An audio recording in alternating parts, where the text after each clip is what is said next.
Hello everyone. Diwali సందర్భంగా ఈ వారం 4 సినిమాలు రిలీజ్ అవుతున్నాయి. అండ్ ఆ 4 సినిమాల ట్రైలర్లు కూడా వచ్చేసాయి కాబట్టి ఆ ట్రైలర్ల వల్ల ఆ సినిమాల మీద నాకు ఎలాంటి హైప్ ఏర్పడిందో ఈ వీడియోలో మాట్లాడబోతున్నా. So to begin with Mitramandali. అన్నిటికన్నా ముందు రిలీజ్ కాబోతున్న మూవీ ఇదే.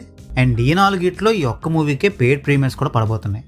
సో దీన్ని బట్టి చూస్తే ఈ మూవీ యొక్క టీం చాలా కాన్ఫిడెంట్గా ఉన్నారనిపిస్తుంది. కానీ టీజర్ అండ్ ట్రైలర్ని చూస్తే మాత్రం ఈ మూవీలో అంత విషయం ఉన్నట్టుగా నాకేమనిపించట్లేదు. నేను మరీ ఎక్కువ ఎక్స్పెక్ట్ చేస్తున్నాను, లేదా వాళ్ళ కంటెంటే అలా ఉందో ఏమో తెలియదు. కానీ ఒక్కటంటే ఒక్క జోక్ ఒక్క విజువల్ కూడా నాకంత ఫన్నీగా ఏమనిపించలేదు. ప్రియదర్శి, సత్య, విష్ణోయ్, రాగ్మయూర్, నిహారిక అన్నం ఇలా కరెంట్లీ మంచి ఫామ్లో ఉన్న మంచి కామెడీ టైమింగ్ ఉన్న ఆర్టిస్టులనే పెట్టుకున్నారు. కానీ ట్రైలర్ని చూస్తే మాత్రం అంతమందిని పెట్టుకున్నా ఏం ఉపయోగం అన్నట్టుగానే ఉంది. సో చూడాలి మరి. మేబీ అసలైన ఫన్ స్టఫ్ అంతా దాచిపెట్టారేమో. థియేటర్లో క్రౌడ్తో కలిసి చూస్తున్నప్పుడు ఆ వైబ్ వల్ల మనకి మూవీ హిలేరియస్గా అనిపిస్తుందేమో అని. బట్ ఇప్పటివరకు అయితే ఈ మూవీ పట్ల నేను జీరో హైప్తోనే ఉన్నా. ఇక నెక్స్ట్ కేరామ్ విషయానికి వస్తే ఇదొక మంచి యూత్ఫుల్ మాస్ మసాలా ఎంటర్టైనర్ అన్నట్టుగానే ఈ మూవీని ప్రొజెక్ట్ చేస్తున్నారు. ఆ యూత్ఫుల్ ఆర్ బూత్ఫుల్ ఛాయలన్నీ కూడా ఈ మూవీ ట్రైలర్లో కొట్టొచ్చినట్టుగా కనిపిస్తున్నాయి. కానీ పర్సనల్గా నాకైతే ఈ మూవీ మీద అంత హైప్ ఏం క్రియేట్ అవ్వలే. అండ్ దానికి మెయిన్ రీజన్ కిరణ్ అబ్బవరమే. ఇప్పుడు నేను చెప్పబోయేది ఆయన ఫ్యాన్స్ వింటే హర్ట్ అవ్వచ్చేమో, బట్ జెన్యూన్గా నా ఒపీనియన్ చెప్పాలంటే మామూలుగా ఆయన ఎన్నుకునే స్టోరీస్ అంత బాగోవు. ఒకవేళ స్టోరీ బాగున్నా దాన్ని సరిగ్గా ఎగ్జిక్యూట్ చేయరు. ఒకవేళ ఎగ్జిక్యూషన్ సరిగ్గా చేసినా కూడా కిరణ్ అబ్బవరం సరిగ్గా పెర్ఫామ్ చేయరు.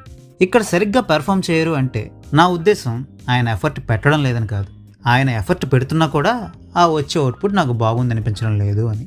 పోనీ ఆయన మూవీ లాంటి వెరైటీ కాన్సెప్ట్స్తో మూవీస్ తీస్తే ఆయన పెర్ఫార్మెన్స్ ఎలా ఉన్నా కూడా కంటెంట్ కాపాడేస్తుందేమో అనుకునేవాడిని. కానీ ఆయన మళ్ళీ ఆ పాత రోత జోనర్లోకి పోయి నా పెర్ఫార్మెన్స్తో మిమ్మల్ని నవ్వించేస్తా అని కంకణం కట్టేసుకోవడం, ఒక విధంగా చూస్తే అలా ప్రయత్నించడంలో తప్పేముందిరే అనిపించినా అందుకు తగ్గ రేంజ్లో ఆయన పెర్ఫార్మెన్స్ కనబడకపోవడం మాత్రం కొంచెం గాలి తీసేసే విషయమే.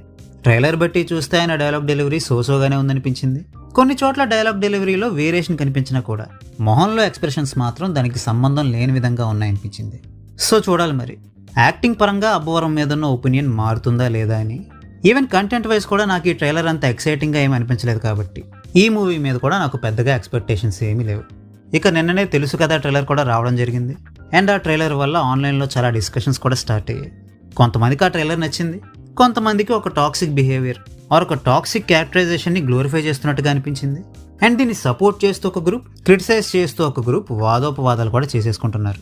సో ఇవన్నీ పక్కన పెడితే ఆ ట్రైలర్ మీద నాకు వచ్చిన ఒపీనియన్ ఏంటంటే ఈ మూవీలో ఉన్న మెయిన్ క్యారెక్టర్స్ ఏవైతే ఉన్నాయో అవి either ఫ్లాడ్ characters are grey shades ఉన్న క్యారెక్టర్స్ అయి ఉంటాయేమో.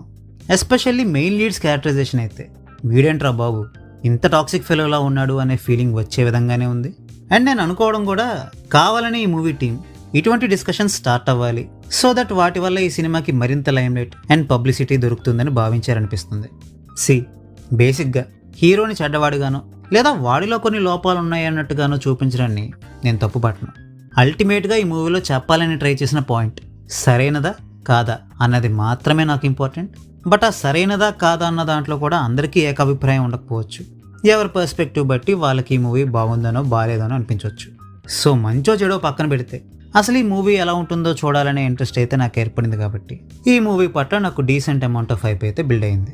ఇక ఫైనల్గా ప్రదీప్ రంగనాథన్స్ డ్యూడ్ విషయానికి వస్తే ఈ 4 సినిమాల్లో నాకు ఎక్కువ ఎక్స్పెక్టేషన్స్ ఉన్న మూవీ అయితే ఇదేనని చెప్తా.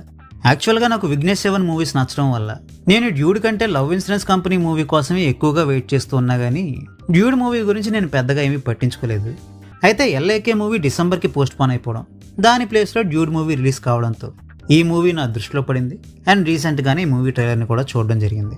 ఈ మూవీ ఎడిటరే ట్రైలర్ని కూడా ఎడిట్ చేశారా ఆర్ వేరే ఎవరైనా ఈ ట్రైలర్ని ఎడిట్ చేశారా అన్నది నాకు తెలియదు. కానీ ఈ మూవీ ట్రైలర్ అయితే నాకు చాలా నచ్చింది. అండ్ స్టోరీ అజంప్షన్స్ ఏ డైరెక్షన్లో పోతున్నాయో పక్కన పెడితే అసలు ఈ సినిమాలో ఏముండబోతుందో చూద్దామన్న ఇంట్రెస్ట్ అయితే నాకు ఏర్పడింది. కోర్స్ బయట కొంతమంది ఈసారి ప్రదీప్ దొరికేస్తాడు, ఫస్ట్ దెబ్బ తినేస్తాడు అని అనుకుంటున్నారు. ఇన్ఫ్యాక్ట్ నేను కూడా డ్రాగన్ మూవీ రిలీజ్ అవుతున్న టైంలో అలానే అనుకున్నా. కానీ సర్ప్రైజింగ్లీ నా అంచనాల్ని తారుమారు చేస్తూ డ్రాగన్ మూవీ నాకు చాలా నచ్చింది.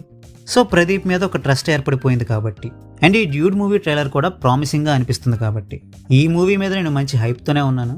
సో చూడాలి మరి ప్రదీప్ హ్యాట్రిక్ కొడతాడా లేదా అని. సో ఇది ఈ దివాళీ రిలీజెస్ మీద నాకున్న ఒపీనియన్. ఇవే ఒపీనియన్స్ అందరికీ ఉండాలని లేదు.